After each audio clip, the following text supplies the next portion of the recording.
Olá, meus amigos, mais uma vez com vocês aqui, professor César Bodão, meus amigos do LAC Concursos. Nós estamos aqui hoje para darmos continuidade ao nosso assunto de sociologia. Como nas aulas anteriores, nós já vimos que a sociologia é a ciência que estuda o aspecto social, que estuda as manifestações sociais, que estuda como um indivíduo se comporta na sociedade e como a sociedade se comporta em relação ao indivíduo. Como é que ele tem que agir, se ele agir de forma egoísta, a ação coercitiva, segundo Durkheim, você lembra bem disso? Se ele agir de forma altruísta, está tudo certo, ele pode agir segundo as suas próprias vontades realizadas em grupos sociais.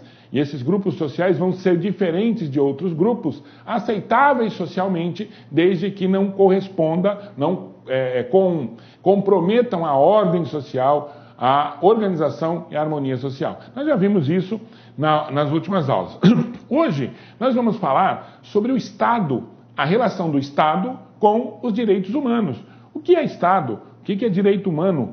Quais os direitos fundamentais? Então nós vamos começar a falar hoje, obviamente, que nós não vamos terminar nesta aula, nós vamos começar a falar hoje e vamos prosseguir para uma outra aula, falar metade hoje, metade numa outra aula. Então essa aula vai se dividir em duas, até para ficar mais didático para você, meu amigo, minha amiga do LAC Concursos que está ouvindo, que está nos ouvindo. Então vamos lá. Nós vamos estudar, obviamente, Estado e Direitos Humanos e nós vamos compreender o que é Estado? Então nós vamos compreender primeiro o significado de Estado. Para isso nós precisamos saber o que é país, nação e pátria. Você sabe o que é país, o que é nação, o que é pátria? Então vamos lá. O que é país? É o território ocupado por uma determinada população. É o espaço geográfico que uma população habita.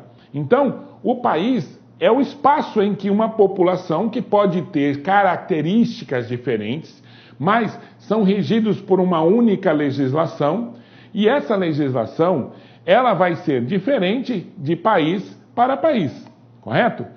Isso é óbvio, né? Então, geograficamente, você ocupou um espaço que o mesmo que o outro, delimitado por uma fronteira em que se fala uma ou mais línguas, né? Países que são bilíngues, mais língua, tem uma identidade, uma bandeira, uma língua, uma cultura, ou várias culturas dentro de uma grande cultura, uma miscigenação de cultura, como é o nosso caso de um país continental, tá? Isso é país. Agora, e o que vem a ser nação? Nação é o agrupamento humano considerado sob o ponto de vista de seu povo. Presta atenção.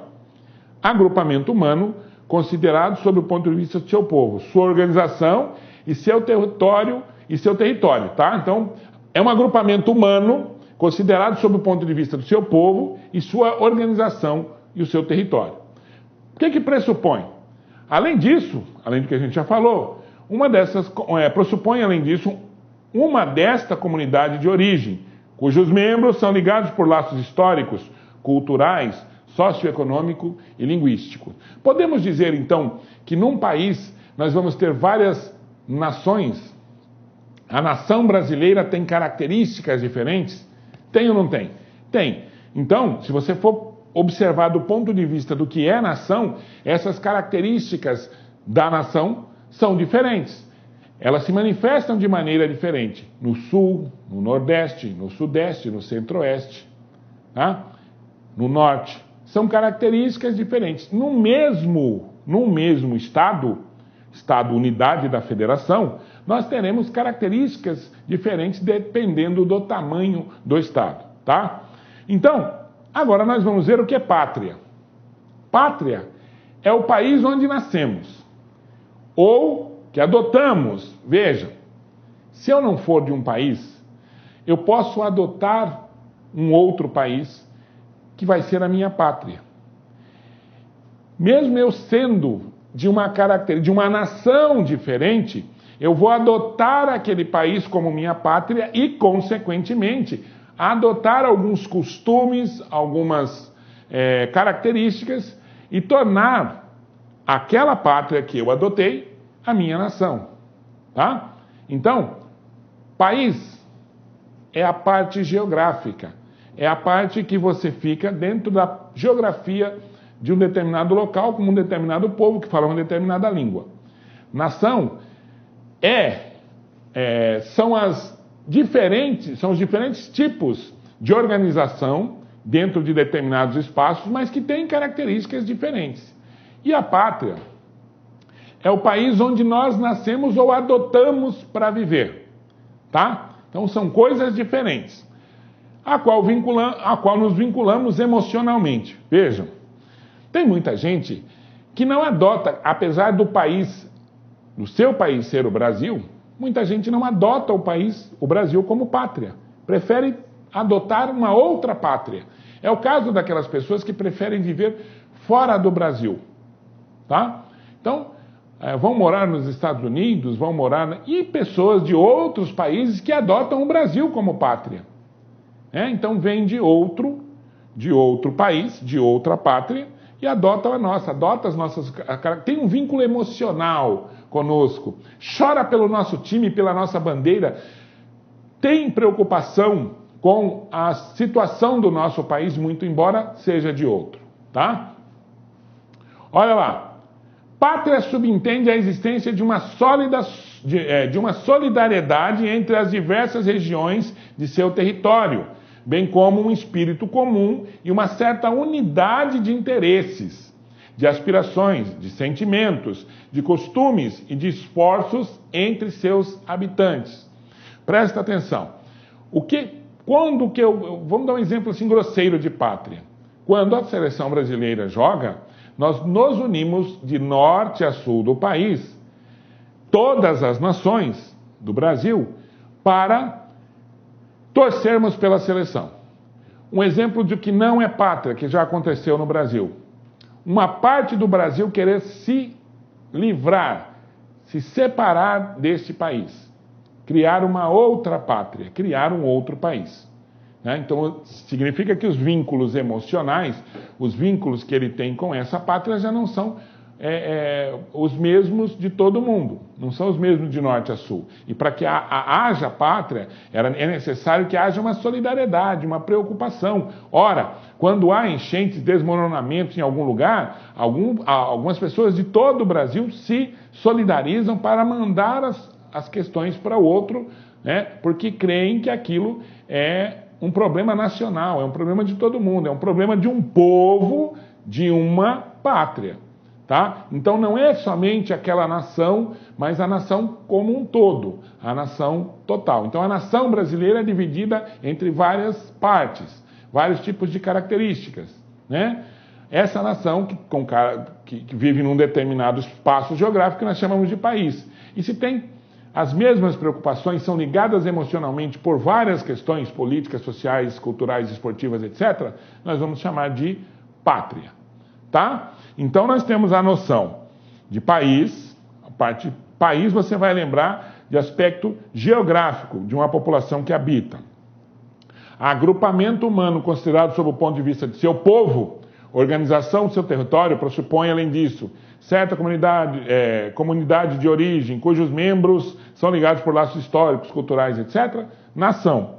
E quando o país onde nós nascemos ou adotamos como nosso, nós temos preocupações diversas que vão orientar a nossa vida dentro daquele território que nós adotamos como país, isso vai ser pátria. Então a pátria tem aspectos de ligação com com o país inteiro. Tá? A nação, ela já tem mais a ver com aspectos individuais ou com aspectos locais. Tá? Vamos lá. E o Estado? Tudo isso que nós falamos corresponde ao Estado. Então aqui, por sua vez, o Estado vem a ser a união organizada de um certo número considerado de indivíduos, estabelecidos em um território e sob a direção de um poder central dominante. Tá? Quando fala dominante, não significa dizer ditatorial. Dominante é aquele que vai fazer cumprir as ordens para todo mundo. Tá? Porque se não for assim, não há condição de governabilidade, correto? Então o Estado vem a ser exatamente a união da pátria, a união da pátria, a união das nações, regidas por leis que servem para todo mundo, né? E claro que cada região eu vou ter algumas leis específicas, mas que não pode suprimir, não pode passar a lei geral, que é a Constituição do Brasil, tá? Então, quando há isso e quando há um governo que faz cumprir essa lei, nós temos Estado. Mas essa é a visão do Wagner Rocha de Angelis, tá? Beleza? Agora, nós temos uma outra visão de Estado, ó. Estado é uma ordem jurídica, soberana, que tem por fim o bem comum de um povo situado de determinado território. Então, quase a mesma coisa que o outro, só que aqui ele não fala de um poder centralizador. Ele vai dizer que um Estado é uma ordem jurídica, de leis. Tem que ter lei. Para ser Estado, eu tenho que constituir leis. Tá? Eu tenho que ter leis que regem. E quando o Estado é democrático, essas leis são formuladas pelos representantes das pessoas que moram naquele determinado local que nós chamamos de Estado, ou do país. Tá? Então, essa lei geral, que todo país, seja ele ditatorial ou não, tem, todos eles devem ter leis gerais, senão vira bagunça. Tá? E até pelo seguinte, olha, se eu não tenho leis gerais que vão fazer com que o Estado ele se mantenha equilibrado do ponto de vista jurídico, até o próprio governante perde credibilidade, porque em um momento ele vai agir de uma determinada forma e em outro momento ele vai agir de outra forma, como acontece nas ditaduras, tá? Então aí a força tem que prevalecer ao invés da democracia, correto? Então, quando fala que é um Estado é uma ordem jurídica soberana, quer dizer, uma ordem de leis que regem aquele determinado local, aquele determinado país. E essas leis são cumpridas por todos e vão se fazer cumprir pelos governantes e pelo judiciário, etc. Por aqueles que governam o país. Ok? Bom, assim podemos então concluir que, primeiro, preste atenção, o Estado é constituído por 3 elementos básicos: povo, território e governo. Governo soberano. Então, ó, povo, território e governo soberano, certo? Então não esqueçam disso, isso é importante. Vai que nós tenhamos uma perguntinha sobre isso, tá? Então aqui, ó, Estado é constituído de 3 elementos básicos: povo, território e governo soberano. Em segundo lugar, a finalidade geral do Estado consiste na obtenção do bem comum do povo que habita seu território. Nós estamos, obviamente, falando de estados democráticos, tá? Porque o estado que não é democrático, o cara pode até pensar que o bem é comum. A ideia é a mesma, só que o bem comum vai ser de acordo com o seu interesse, tá? Ainda bem ou mal, nós no Brasil, por exemplo, temos um Estado democrático, em que as leis são feitas por nossos representantes. Nós temos a oportunidade de eleger os representantes que vão fazer as leis em nosso benefício, teoricamente. Certo? Teoricamente. Então, isso tem a ver com a educação do povo, tem a ver com a consciência política que cada povo tem. Para quê? Para que na hora de eleger os seus representantes, elejam com a perspectiva ou com a certeza de que aquele representante vai exatamente brigar, lutar pelos direitos do povo que o elegeu e não outros direitos que não seja esse. Como hoje não acontece bem isso, mas não podemos perder a perspectiva da democracia. Por quê? Porque perdemos a perspectiva de termos representantes que vão lutar por nossos interesses, não por o interesse alheio ou interesses que eles acham que são certos ou não, e aí vira ditadura militar, tá? Ok? Então tá aí. Bom, mas o que nós entendemos por bem comum? Olha só, presta atenção. Finalidade geral é o Estado consiste na obtenção do bem comum do povo que habita em seu território. Mas o que a gente acha? O que a gente entende por bem comum? Tá? O que é bem comum? Outra perspectiva que pode estar na sua prova. Então estuda isso aqui, ó, tá? O que significa bem comum? Conjunto de todas as condições de vida social que assegurem e favoreçam o desenvolvimento integral da personalidade humana. Preste atenção nisso aqui, ó. Vamos ler de novo, ó. conjunto de todas as condições de vida social. Quando eu falo, moçada, de condição de vida social, o que eu estou dizendo aqui, ó? Tá? Condições de vida social. Eu estou falando de direitos humanos. É claro, condição de vida social é a condição que o cidadão tem de se alimentar. O Estado tem que assegurar isso para ele. Tá? Isso é um bem comum, se alimentar, de estudar, de não ser humilhado e várias outras características que a pessoa tem. Quem assegura isso é o Estado. Tá? Então, eu considero o bem comum, então, conjunto de todas as condições de vida social que assegurem e favoreçam o desenvolvimento integral da personalidade humana. Tá?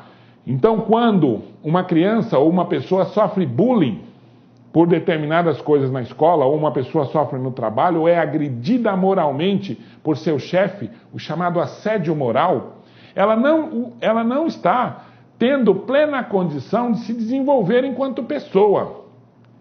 Tá? E é por isso que o Estado deve intervir, a justiça deve intervir, para que isso não aconteça. Por quê? Porque ela vai estar preservando o chamado bem comum. Eu estou dando um exemplo, mas o exemplo de comer, o exemplo de se vestir, de ter a mínima condição de ser pessoa com dignidade. Então, num país com grandes desigualdades, igual o nosso, o Estado peca quando ele não oferece possibilidade para todos de terem, ou de adquirirem, ou de estarem dentro da perspectiva do bem comum. Tudo bem? Ok? Bom, daí porque não se pode aceitar que a função do Estado seja só de preservar a segurança dos indivíduos, proteger a liberdade individual e fazer cumprir as leis. Não é só isso, tá? Não é só isso. Não é só... Olá, meus amigos, olá, minhas amigas. Sou o professor Luiz Antônio Carvalho, do site lacconcurso.com.br. E aí, gostou da aula do professor? Quer continuar assistindo? Quer assistir muito mais aulas? Então acesse nosso site, que nós temos diversas videoaulas, diversos cursos disponíveis. E eu garanto para você, o nosso site é o melhor custo-benefício do mercado. Nós temos cursos completíssimos a partir de R$30. E além disso, é o único site no Brasil especializado em concurso público que tem projeto pedagógico, que tem metodologia de ensino, uma metodologia essa altamente vencedora, que é o Personal Coach. Legal, meus amigos? Então, o convite está feito aí. Acesse nosso site, que eu tenho certeza que não irá se arrepender. Forte abraço. Clique like.